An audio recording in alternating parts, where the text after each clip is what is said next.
Thank you for listening to Lone Star Community Radio. This program was broadcasted and recorded live from the LSCR studios in downtown Conroe, Texas.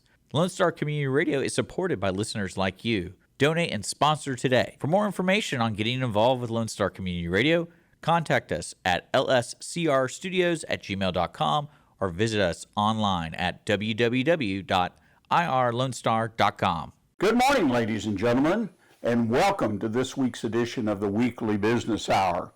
We're broadcasting live today from our remote studios. It's been a long time since we've used the remote studio, and I'm glad to put it back in action. Saves a little bit of time and travel, and hopefully they'll provide you with the quality of programming that you're used to with the Weekly Business Hour. My name is Rick Schisler. I am the host of the program, and I'm also a Silver Fox advisor and the founder of OneBestConsult.com. As I repeat on a weekly basis, in fact, almost on a daily basis, we're in the middle of a great place to do business. Montgomery County, Conroe, Texas, our county seat, is one of the fastest growing areas in America. It's been that way for a number of years now, and it continues to grow regardless, it appears, of what's going on the outside. So we're used to seeing a lot of business taking place. And hopefully the people that we bring in to talk to you, the business owners in particular, people from our area here, relay to you to some of the challenges, but also the success that they've been able to find right here in Montgomery County. Quick thought before we get started on today's show. Is it time to move? I ask that question every once in a while. I try to every year or two, because every business, if it's successful, reaches a point where it just may be time to move. I understand some business owners elect not to move. They're happy what they're doing. They're happy with the number of employees they have or don't have, and they don't want to move. So I'm addressing this to those who are building a business, growing a business, and they've got a great vision of where they want to go. If it's time to move, what creates that? Well, first and foremost and obvious, you need a larger shop space, manufacturing space, retail area. I mean, that becomes somewhat obvious. There are some ways to measure that, particularly on the manufacturing side, the throughput, your productivity. There's a lot of numbers out there that you can look at and compare. The retail side, maybe not so much, but it gets down to your sales per square foot. Are they increasing, or have they hit a line where they're just sort of steady and not growing? That is an indicator that you need a larger retail space, perhaps to offer more products. And second, businesses shift to other areas. Your market may have been right there in front of you on the streets and neighborhoods and areas around you, depending on what you sell, a service, product, and now that's shifted over a period of time that you've been in business. So you need to relocate to get back in the middle of where the best market is for your business. It happens, particularly today with ease of move, transportation. It seems like people are just constantly moving. So keep your eyes and ears open for that. One that really concerns me is when I visit with a business owner and we look at their books and their occupancy costs, the cost to be located where they are, the rent, the electricity, other utilities, so on and so forth, and it's steadily been climbing. This could be caused, by a change in neighborhood. Maybe the neighborhood's going from, just an average market to an upscale market, so landlords are charging higher rents. There's a number of factors, but the fact is you can look at your occupancy costs and calculate it and compare it going back 2, 3, 5 years, maybe even longer. Is it reasonable? Is your occupancy costs reasonable? And my point of concern is a lot of businesses don't think about this. Well, the electricity went up, the rent went up, it just went up. It's just part of it. Well, to a certain degree, but it's going to get to a point potentially where your business can't afford the occupancy cost that it's paying. And I hope you identify that before your profit becomes a loss. but you're leaving money on the table, if you will, if you're paying an absurd high occupancy cost to be where you are. And a better business environment. This is one we hear on the news quite frequently. People are moving from this state to that state. They're looking for a better business environment, to be places where people, the governments and the people living there, are welcoming new business. The taxes, the cost are lower so they can make more money. And that is a movement that takes place. And you can check the numbers out online. It's not only people are moving, but businesses are moving to be in a more business-friendly atmosphere. So just a few thoughts. Take a look. Step back if you haven't already done so, and check yourself and ask that question and hopefully answer it to your satisfaction. Is it time to move? Well, the Weekly Business Hour is where all of Montgomery County and businesses now worldwide come to talk about the latest in business news, ideas to improve their businesses, and be part of conversations that can make a real difference in their business, hopefully even today. Hopefully you hear something on the show that triggers something that makes you think about something, makes you look into something that makes a real positive difference in your business. And that's what this show is all about. It's about helping you provide education, encouragement, help you grow successfully and profitably grow your business. I want to remind you that if you want to watch as well as listen to the show, we're currently live on Facebook and YouTube. Just go to the Weekly Business Hour page, press the button, and you can watch as well as listen to the program. And also, I remind you, I will throughout the show, if you've got a question about something we've discussed or you have a comment, we deeply appreciate constructive criticism about the format of the show, something you might want to see that we don't currently provide, or if you just got a business question about your business, send me an email. It's Rick, R-I-C-K, at irlonestar.com. That's Rick at irlonestar.com. I love those emails.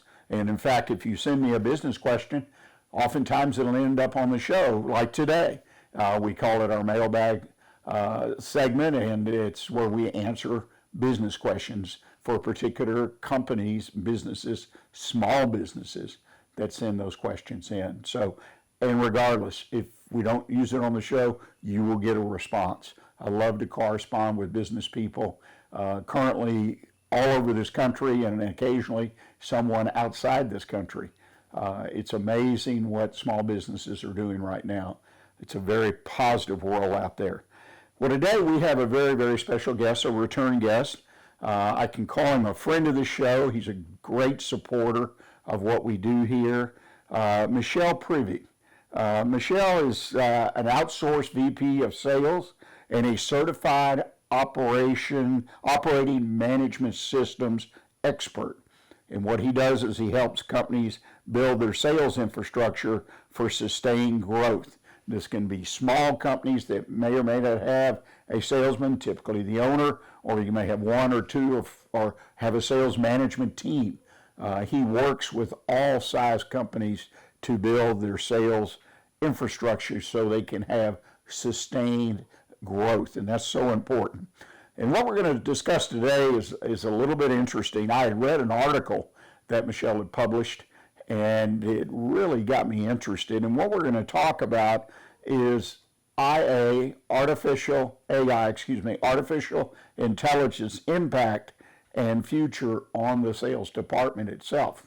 Again, whether you're an owner salesman or you have salespeople, you have sales management, AI, like it is in so many areas of our businesses, is come to the table, and there's a lot of exciting things that are out there, tools. And these are tools to help you build your sales and create an environment where growth is there.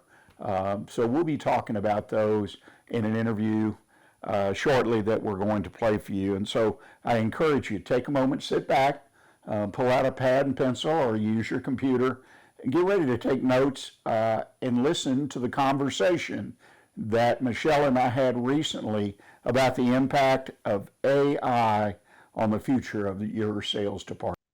Ladies and gentlemen, welcome. We're out on the street, so to speak, as we are from time to time, searching for people to talk about who have something to offer that we hope will help you in your business, perhaps even an idea too that you might be able to implement even today. And to that end, we have come across a very special individual, Michel Prive. Michel, I keep calling you Michael. I just can't get past that. I do that all the time, ladies and gentlemen. We know each other fairly well. Michel is also a fellow Silver Fox advisor. So we're supposed to have all this wisdom. I need to have the wisdom to remember that first name over and over, Michel.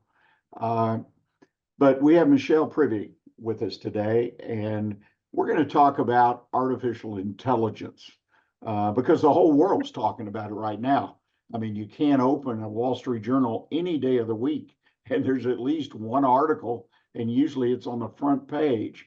But we're going to narrow that down and talk about artificial intelligence or AI as it relates to sales and building your sales funnel or organization and how you can utilize certain aspects of AI to enhance and make your entire sales process much more efficient and therefore hopefully much more productive.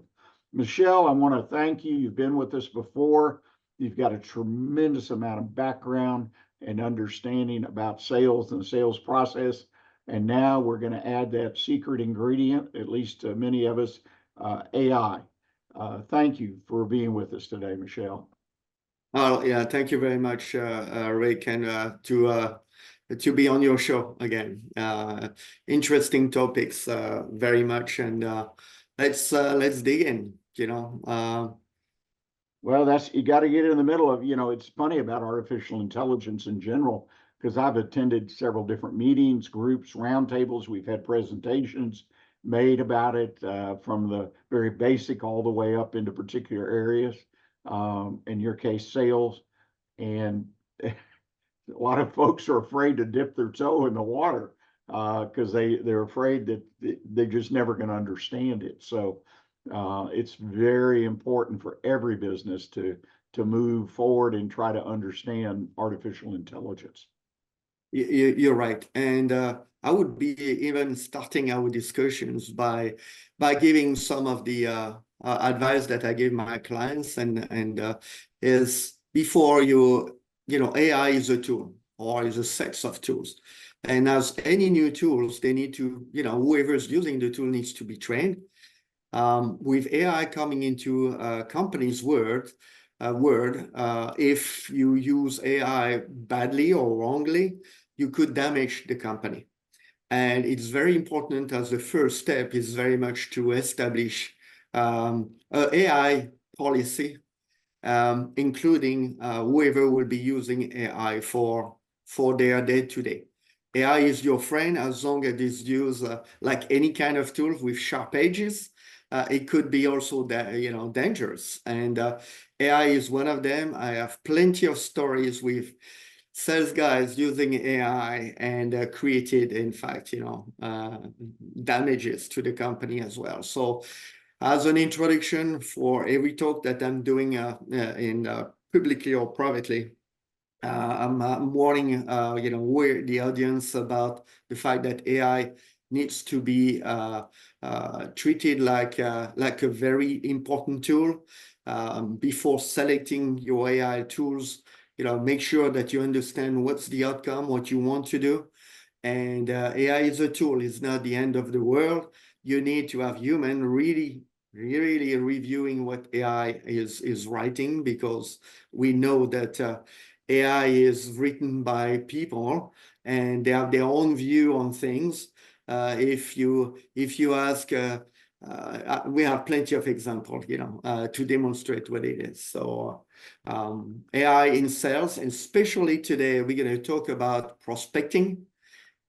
Is solely in the sales process where AI will be the most important.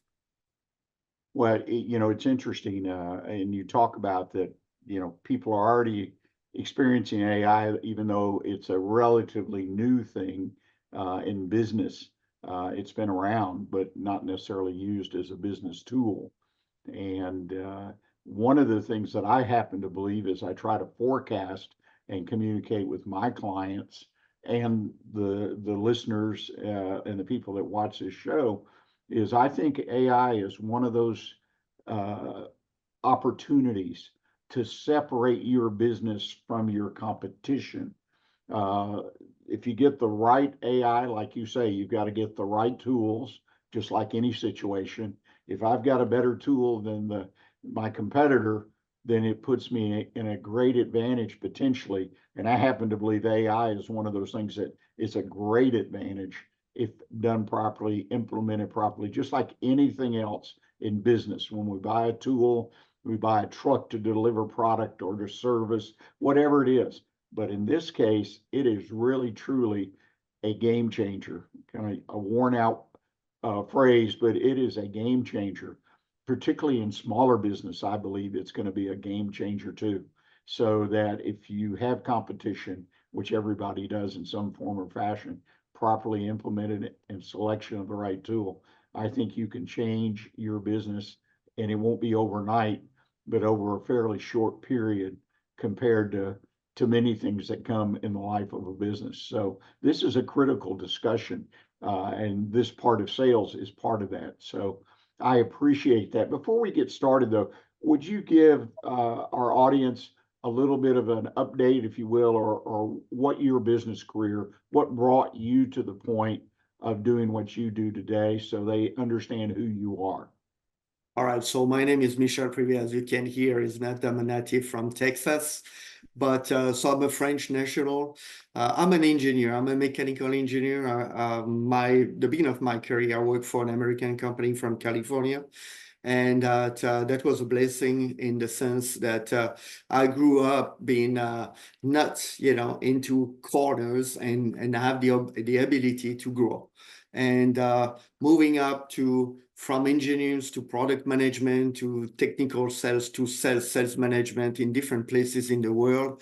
I learned sales management, put together different business from startups, and I had my own business in terms of engineering. I just, about 9 years ago, a big corporation asked me to merge business together on the sales side, and that's what brought me here in the United States. I stayed with this company several years until the fun was out for me. I like to build and I like to fix. I created my own company. It's a consulting organization, and basically what I do is that I help business owners to build their efficient sales organization. And I do understand that it could be a businesses without salespeople, but it's still a sales organization. That's what I do. I help building efficient sales organization. And I'm based that's out of Cyprus. I'm a Silver Fox for 18 months. And as a transition, the reason why you invited me, Rick, is that I wrote an article for Silver Fox about prospecting using AI. The details, the content, more details, practical details of what we're going to be presenting today are in that paper. I encourage the audience to look at the Silver Fox website and find the articles there. Yes, I appreciate that, because it really gets you, or can get you, excited about the possibilities of using AI in the sales process. Well, let's shift gears. We only have a limited amount of time. Over to what you're doing and what you're seeing and what you're recommending and teaching people about using AI in their sales process. All right, to do this, to help supporting our discussion, let me share my screen here. I prepared that short presentation for the audience to support that. Okay, let me get that bar out of the way. Do you see my screen, Rick? I do. All right. All right. Well, typically, the traditional way to build up a pipeline is whatever AI or not AI. You have to target your audience to do research about what is happening with your audience and what your buyers needs.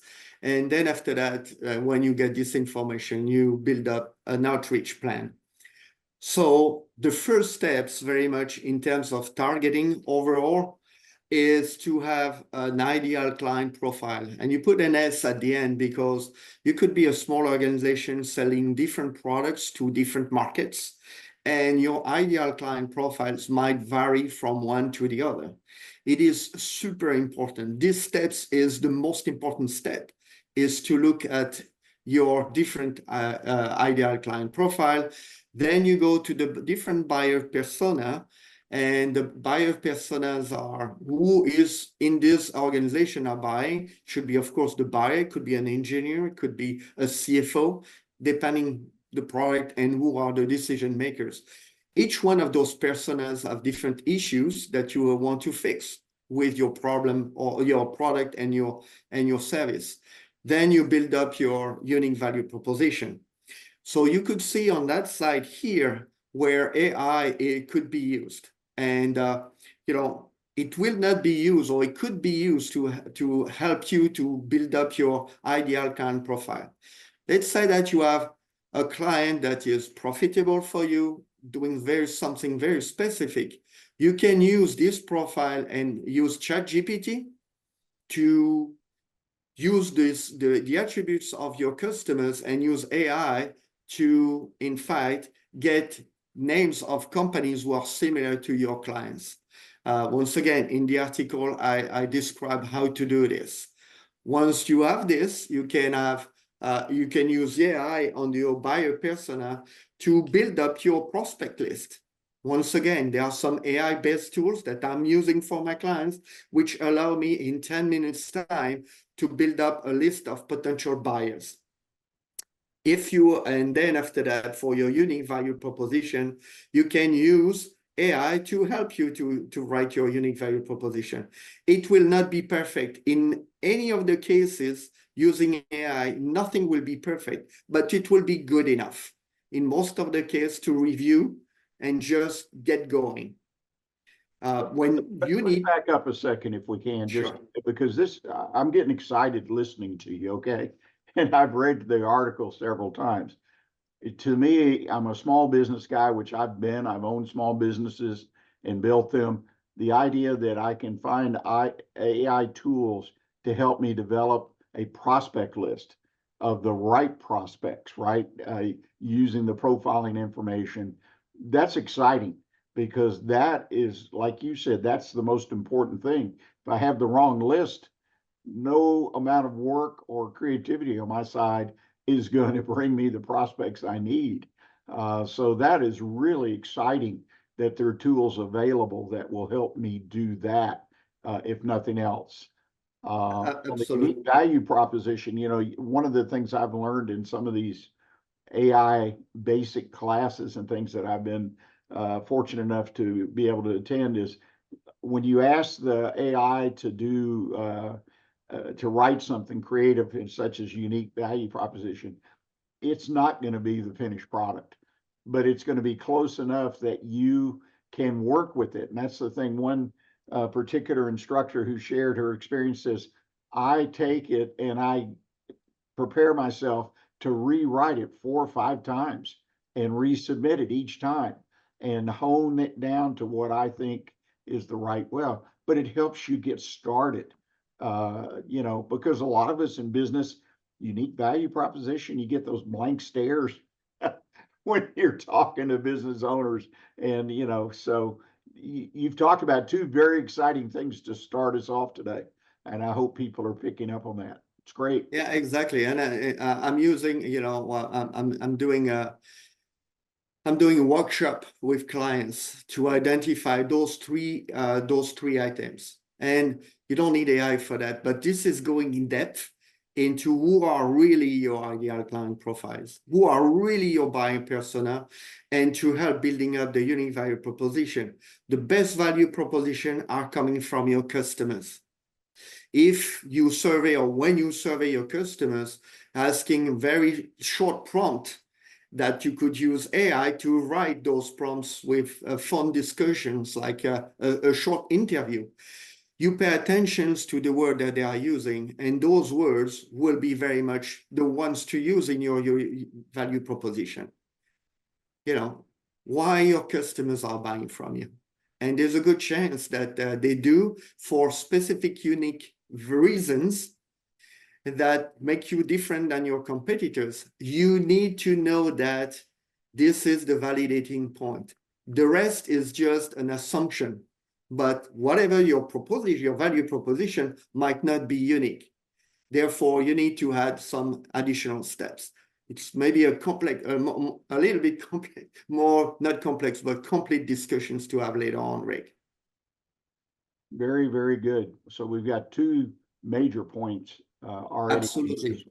Once you have the targeting, then you have to do the researching. We all receive tons of messages and emails that are absolutely not relevant to us. You want to have a very efficient campaign, you need to do additional work.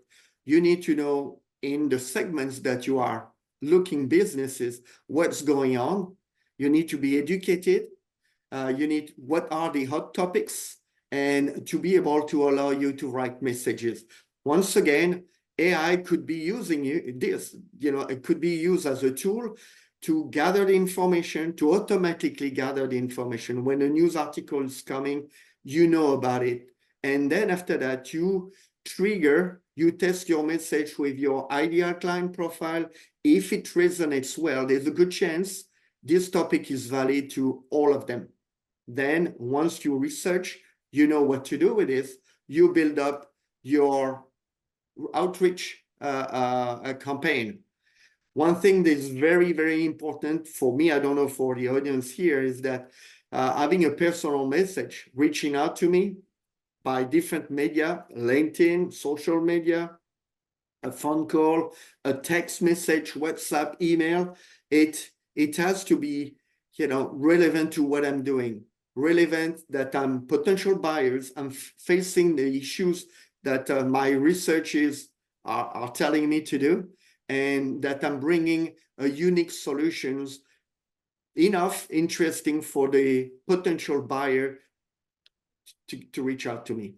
Yeah, let's back up a little bit if we can, back to that researching thing, because I think there's a third great idea or point there to add to the list, if you will, is the use of AI to analyze the market itself.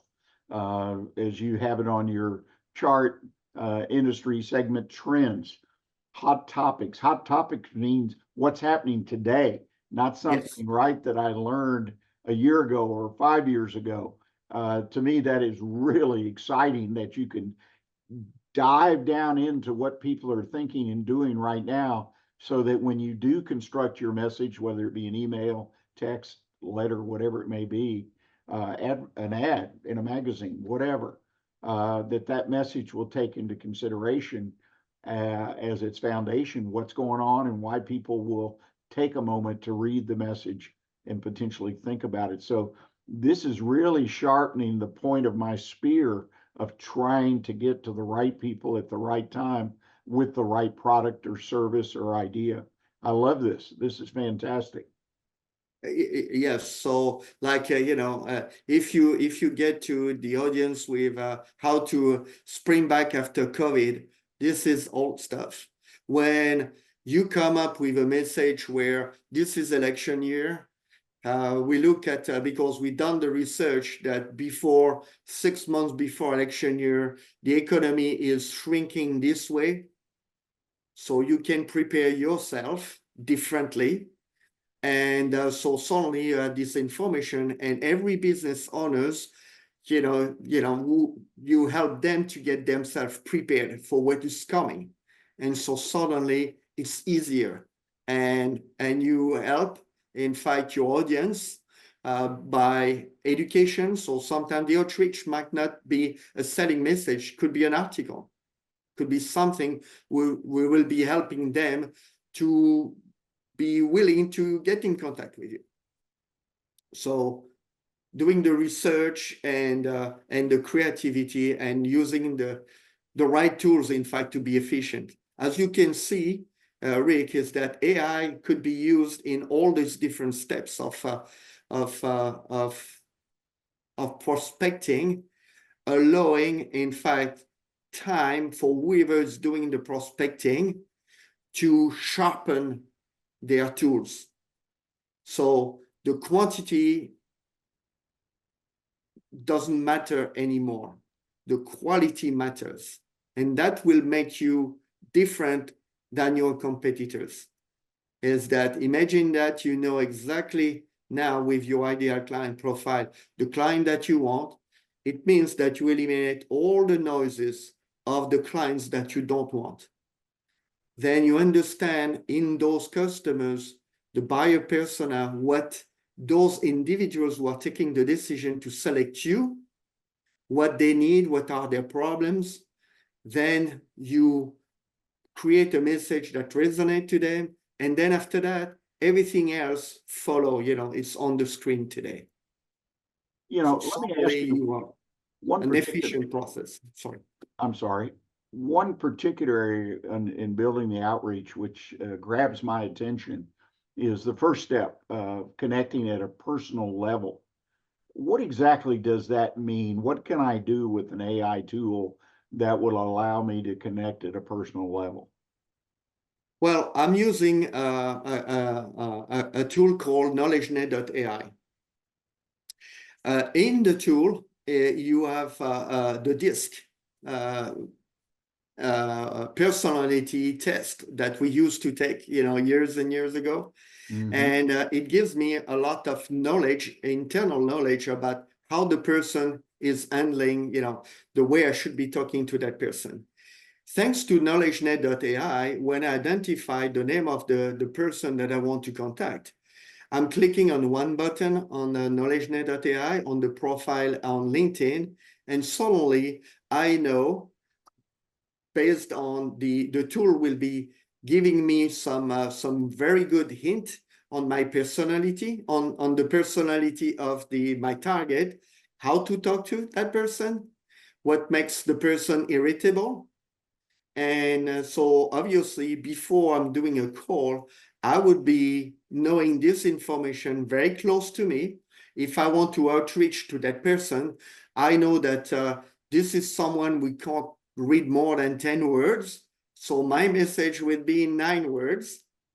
If this is someone that needs to have a full explanation, I get myself ready. In other words, I will be taking the amount of time that I have saved by using AI to very much invest this into my prospect list. So suddenly the outcome of this is that you will be, in fact, reaching out only 100 customers, but your outcome will be much, much, much bigger than the regular outreach email. And especially if you do it well, not only 15% will be buying immediately, but the remaining 85% will be engaged because they feel that you understand exactly what they do, and they will be extremely respectful that you do that for them. You help them to be efficient. Well, and really the underlying, I guess, theme or objective in this is what you mentioned just a minute or two ago, was we're not focused on quantity, we're focused on the quality. In this case, the quality of the prospect and so on and so forth. And that is a challenge, in my experience of sales prospecting, the sales process, is finding the quality. You want the A client, right, versus the C client. You want the one that will buy from you, that will buy, a quantity that makes them an A client, that they'll communicate with you, build a relationship.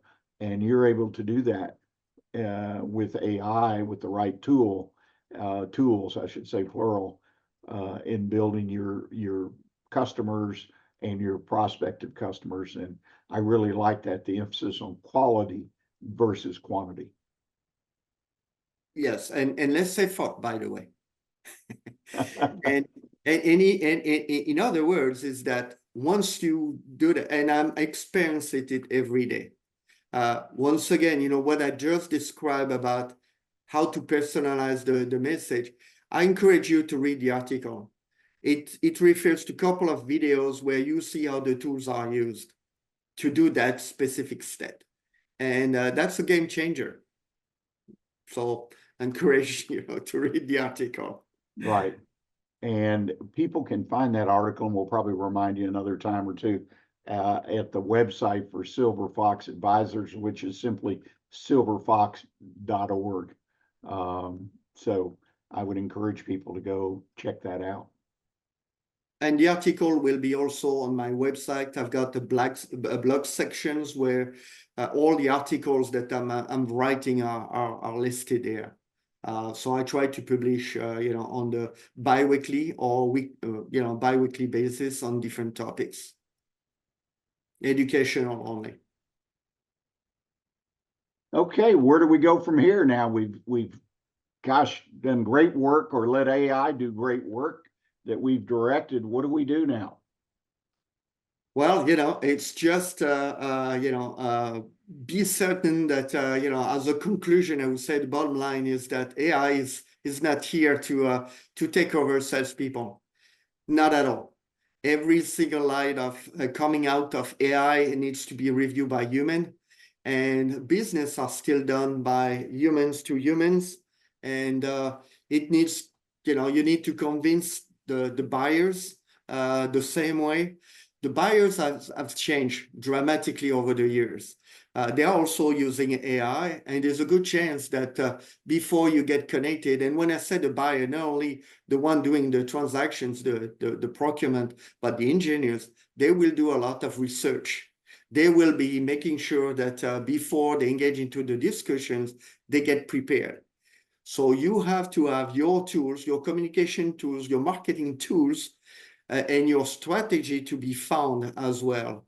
And AI could be used there as well. But bottom line, AI will not be replacing humans, and definitely not people in sales. Most of sales are done with very complex additions of attributes that makes the buyers buying continue to buy, refer you to buy, and AI will not be replacing sales. That would be a mistake doing this. Same things for marketing, same things for engineering. This is just an enhancing tool.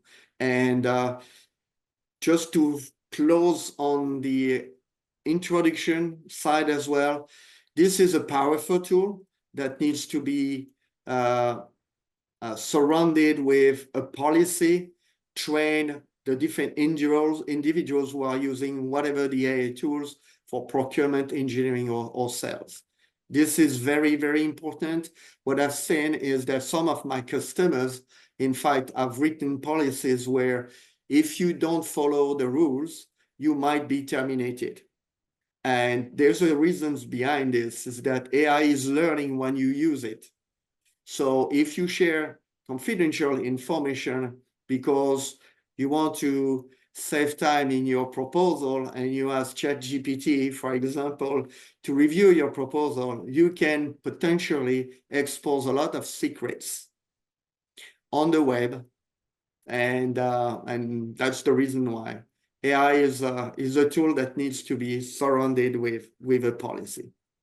Well, and what you're saying is obviously critical, like any tool, whether it be an oil tool I use on a rig or a hammer in my tool bag, there are limitations, and we have to know what potential problems or harm might come from that tool.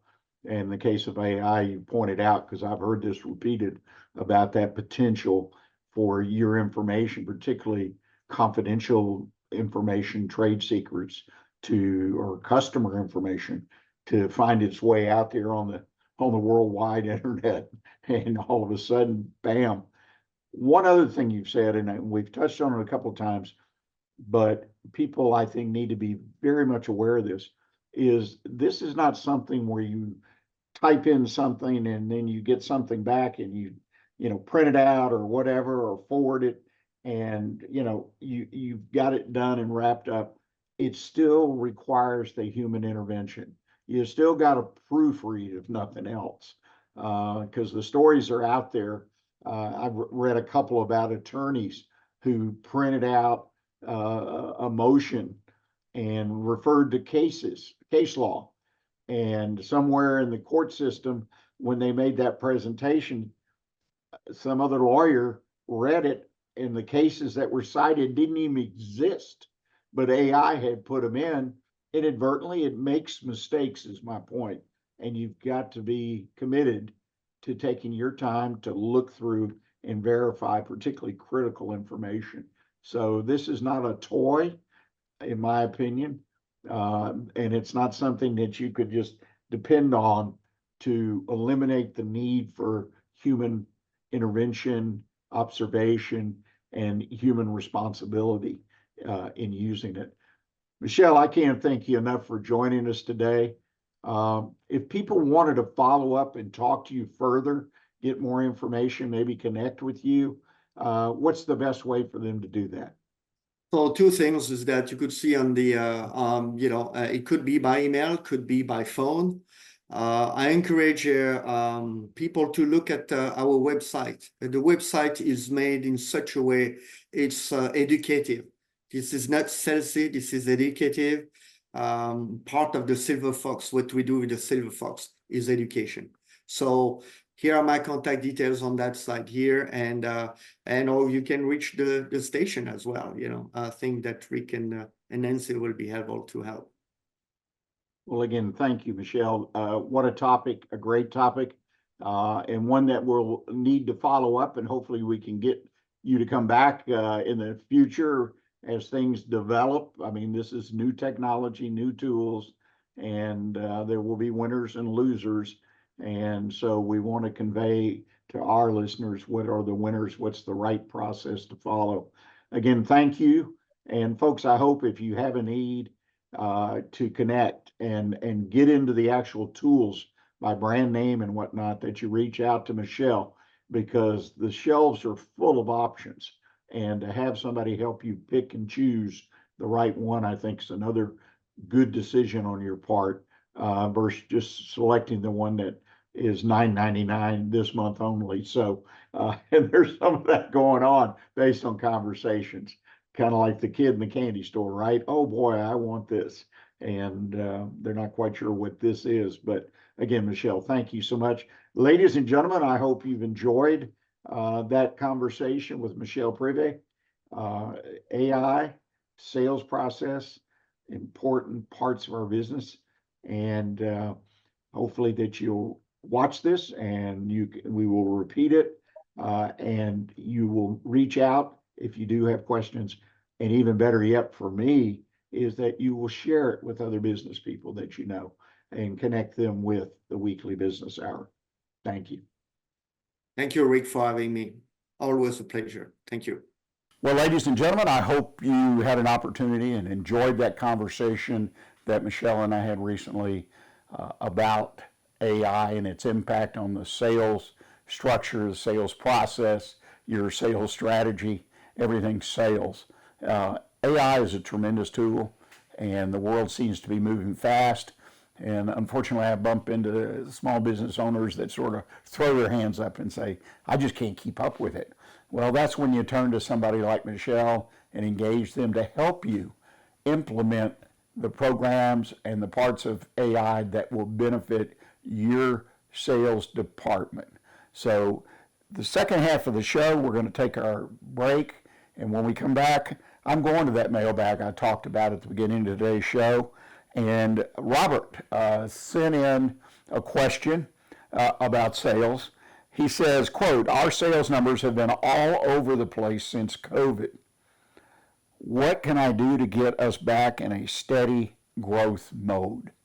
I hear this question asked sometimes in a different way by a number of business owners, business people. COVID shook it up, right, in so many areas. And it shook business up. And some businesses are still struggling to get back to where they were. And so I'm going to offer a few ideas that I have that hopefully would help businesses get on that right track again and build those steady sales. So if you will, please stay with us. We'll go to commercial break, and when we come back, we'll answer Robert's question about sales growth. Listen in Mondays at noon to hear Conroe news from local nonprofits, businesses, upcoming events, Conroe Park events, news stories, and information that matters to you with your host, Margie Taylor of Taylorized PR. For more information about being a guest, visit irlonestar.com/Conroe Culture. Welcome back, ladies and gentlemen. This is Rick Schisler. I'm your host, and we are on the weekly business hour, and we're talking all things sales today. Michel Prive was kind enough to join us. Michel is an expert on building your sales and your sales revenue, sales teams, and he offered us, I think, a wonderful perspective of the impact or potential impact of AI, artificial intelligence, on your sales and the tools that are available to help you increase your sales, reduce certain work to make sales happen for your company. And now we have Robert, who has responded to my offer to answer particular business questions, in this case that pertain to his business, and I dare say a lot of other small businesses around our great country. Robert asked, our sales numbers have been all over the place since COVID. What can I do to get back in a steady growth mode? It's a wonderful question, and it's been a struggle for many, many small businesses, particularly, to get back on track to where they were before COVID, where they were headed. And so let's look at that issue here for a few minutes and hopefully give you some ideas. Some of these you'll know about, but perhaps you were doing these things, but COVID, you drifted away from it. You quit doing it, you quit emphasizing it. So let's kind of start at the beginning, and I'm going to talk about 4 or 5 things, very basic, but things that are so important foundationally, and particularly of building that constant, steady sales growth. First and foremost is the one we've all heard about, and that's building the pipeline of quality leads. First place to check if you're concerned about where your sales are. How is your pipeline doing? How is it being maintained? Are you getting a steady stream of prospects into your pipeline? You know, it's been reported that salespeople spend up to 40% of their time just searching for people to try and sell. 40%. That's really not the most efficient use of time. Wouldn't it be great if you could reduce that to 20%? Well, one of the ways you do that is make sure you have a sales strategy and process that has a pipeline component so that it is constant. And as an owner, manager, it's easy to check on it, right? To see where it is and see if it's full or to the point where you want it to be. There's all kinds of lead generation tactics out there, many books written about them, things such as having that contact form on your website. In my case, most of the sites I look at have some kind of contact form. Sometimes they make it so hard, though, to find it, to connect, to fill it out. It's amazing. You need to be advertising online. Even if you don't get it, find somebody. There are more and more people out there that are available, that understand the Facebooks, that understand the LinkedIn, the Google, that can help you. Digital advertising, in my opinion, is a must for a vast majority of business today. There's just too many eyeballs out there looking at it. The old coupon. I grew up on coupons. Our family business, I always felt sometimes we're couponing the world to death, but it worked. We became the largest in our market. We were profitable, and our profitability increased. There's still the host of the webinar. Don't see those as much as you used to, but I think a very short, direct, tightly run webinar giving over information to people and making it available for viewing after hours, which is, a majority of our listeners through the podcast, videocast format are people who watch this program or listen to it later, a week from now, a month from now, a year from now. It's amazing.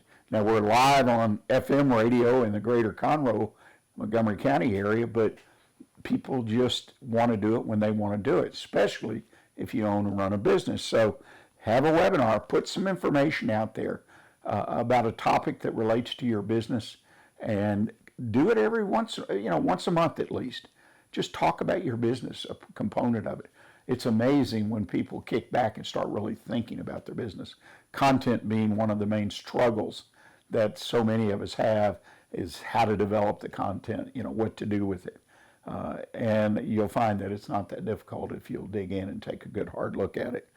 And then using the blog, not as popular maybe, the newsletter. I still get newsletters, most of them digitally, but a simple newsletter about what's going on in your area, depending if you're selling to consumers, you're selling to business to business, talk about industry, but that constant quality content coming to people so that if they see your newsletter in their email inbox, they'll look at it. It's very important.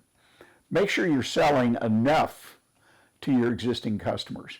Now, again, that seems like, that's a no-brainer, but a lot of people missing opportunities to sell. Build an opportunity. Introduce a new product variation. Offer a new service or an old service with, some new issues, some new things that you address in the service, and bundle it or whatever.